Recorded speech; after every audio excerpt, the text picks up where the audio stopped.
Okay, so this is about 3.5 weeks after the last video with Niwat, the striker kicker video. And this is where he's at. This is where he's at with the flag. Citro now can get him out of his pen and lead him around, and has led him into our bullpen here. And so you could see how much he's improved already. You can hear him snorting a lot through this video, and snorting I'm okay with. Snorting is letting us know he's not 100% okay. And you can tell just by the tension in his body, he's not 100% okay. But he has decided that, at least for this flag, you can see him controlling himself there. That's huge. So super happy with that. He wanted to strike, but he stopped himself. And that sort of self-control, learning that self-control takes time. And he's definitely picking it up. So what happens, I think, sometimes with a lot of trainers or just a lot of people working with these Mustangs or their horses is the horse is standing still, so they think they're okay with it. So he's not striking and kicking anymore. So we've gone past that, him in that type of fear response. But now he's not still okay with it because he's not really relaxed. And that's okay. It's going to take him time. He's an 11-year-old wild Mustang. He spent 11 years in the wild. So definitely going to take some time. And here's the burlap sack again. So he's been working a lot with the flag and a lot with this. So he knows this fairly well. But it's working with these horses a lot like that movie 50 First Dates, where you work on the same thing over and over again, and then you go to the next day, and it almost seems like you started, you're not making any progress, but you really are. So you just have to kind of keep at it. So what's important here is that we want to push this horse a little bit, to a little bit over his threshold, but not too far where he reacts. So you could see his butt there is tense and kind of angled toward each other a little bit. That's all stuff we got to really pay attention to and notice.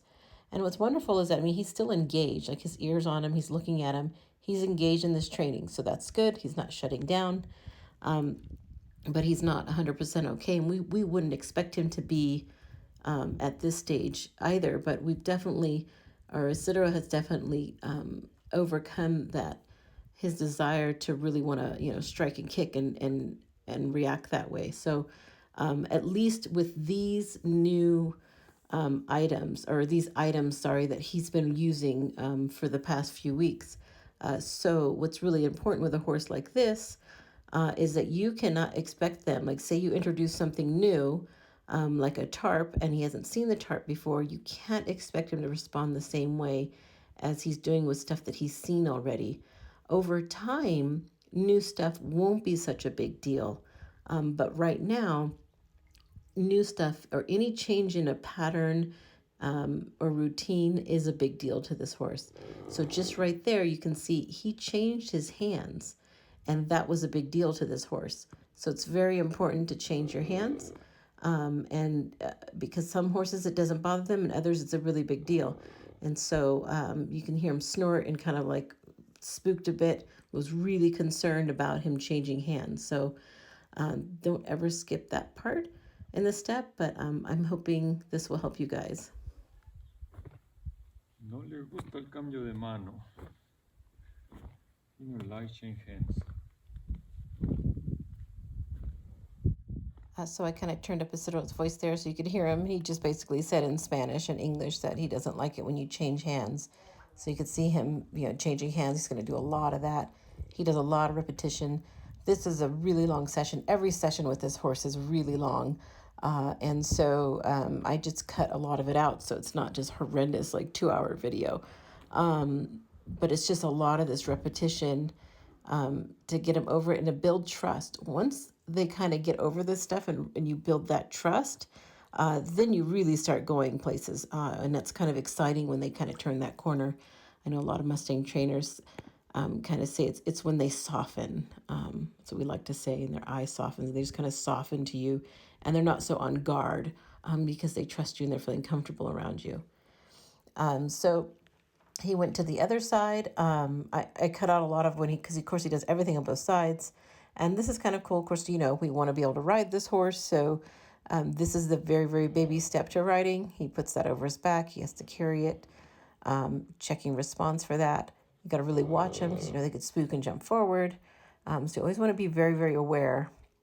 And that was really, really good. And you'll see what he'll do is he'll kind of start up there, go on one side, put it on, take it off the other side, put it back on, take it off the other side, take it on and off the same side. It's all just repetition.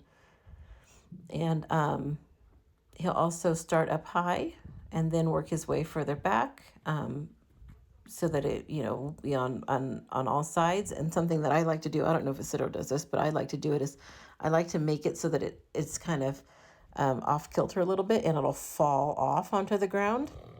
And then I have a lot of things falling off of them, and so they get used to stuff falling off and not spooking or freaking out. And what's great about like this thing, and he'll really start, earlier you could see him really swinging it hard at him, is, what if there's a bag that floats by?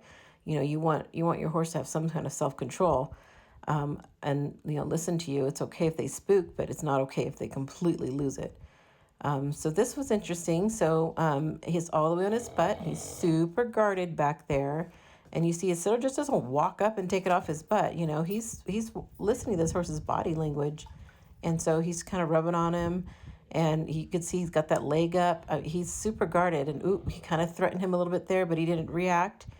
And so Isidro's just respecting that. And right now he's patting him. And patting is huge for these horses. Because they really don't like it, especially these more uptight ones. And if they can get used to you patting them, everything starts to really relax on them, and it's great. So that's a huge step that you don't want to ever, miss, is the patting step. You should be able to pat them all over without their skin twitching like crazy. And so here he's starting to introduce, he wants to be able to pick up this horse's feet. This horse, you're not going to be able to do it in one day. A lot of the horses that we get, we can get this done in one day, and they can initially get their feet picked up in one day. And then we just, build on that. But this horse is, super guarded. So we're not going to expect that much of him. We're going to take more baby steps and do a lot more repetition with the baby steps than say we would with a horse with a different personality that was younger, that was more impressionable. And so this is really important too. He kind of swings that rope. First, he got him used to swinging the rope. And it's not the first time he swung this rope on him either. So he's not doing picking up feet the first time he swings a rope. He's done the rope work already. And you see how he kind of brings that so that he is safe and not in danger of that horse kicking him if he were to bend over. That is super important, that you have to be that aware to stay safe. And then he's also prepping him here by going up and down. You see how he's rubbing that rope up and down that leg. That's also prep. You don't want to just pull it up and grab that leg. That's not going to, prep your horse. You want to take as many small steps as you possibly can. And so this is really great for this horse. He's just rubbing it up and down. And I mean, all this is just kind of little steps here. And then he's going to pull it up, and he's not going to even try and touch it when it's pulled up yet. He's going to skip that step and do that step later. It's just a pulling, picking up and not reacting to that rope, not trying to strike at that rope, not trying to, pull his leg out, not really backing up or moving away. All those kind of things he's going to work on before, he even tries to, rub his hand on that horse's leg. So this is a great step. And then the other thing is we always want to be able to have him lead by their feet, front feet and hind feet. So you can see he's going to pull it forward. And he wants that horse to kind of move toward him and put that foot down. And that was great. That was really, really good. So little baby steps. And that was it for that foot. And he's going to repeat it on the back foot. And so what I did was I just cut out the back foot on this side. So you could see the back foot on the other side, where he gave him a little more trouble than the back foot on this side. And I also love how if you watch him throw this rope, he wants it to go all the way around and smack him on the underside of the belly. That's going to be super handy when you're trying to saddle a horse. You don't want him to react to that. So he, like I said, he's already done the basic kind of throwing the rope over his back, or the short rope, and he's progressed to, he can now throw it and it kind of wrap around him and he won't react to it. And so that's really important. And he threw it over his head there. So anything you can do, these little steps to get them more desensitized, and more okay. And every time that you do something and they don't get hurt and they come out of it and they realize they're not hurt and they're okay, that builds trust. So on this side, he is going to pick up that back foot. And so you can see his little technique, how he throws the rope and then he kind of grabs that with his foot. And a lot of times he'll just pick it up so he doesn't even have to bend over, but he'll make sure that he is far enough away. See how he turns away so his head is protected. So if he did strike him, he's going to hit him in the back or the butt or something. But also reading his body language. If he looked like he was going to strike, he wouldn't bend over right there. So he's a little more tense with him picking up this back foot here. See, Cedro's in the front of him. He's not on the side where he can get kicked or behind him. He's a little more, front side diagonal so that if he wants to kick, he's protected. And that was really, really good.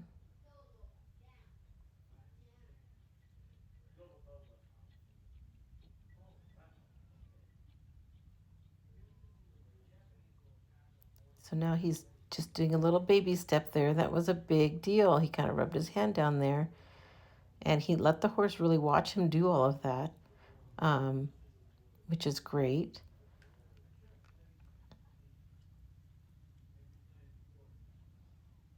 So we have a video up on our Patreon page of how we train a Mustang, most Mustangs to pick up their feet. And this is just a very, very broke down version of that. So really encourage you to hop over. I have a link below to our Patreon page. We have a lot of great content.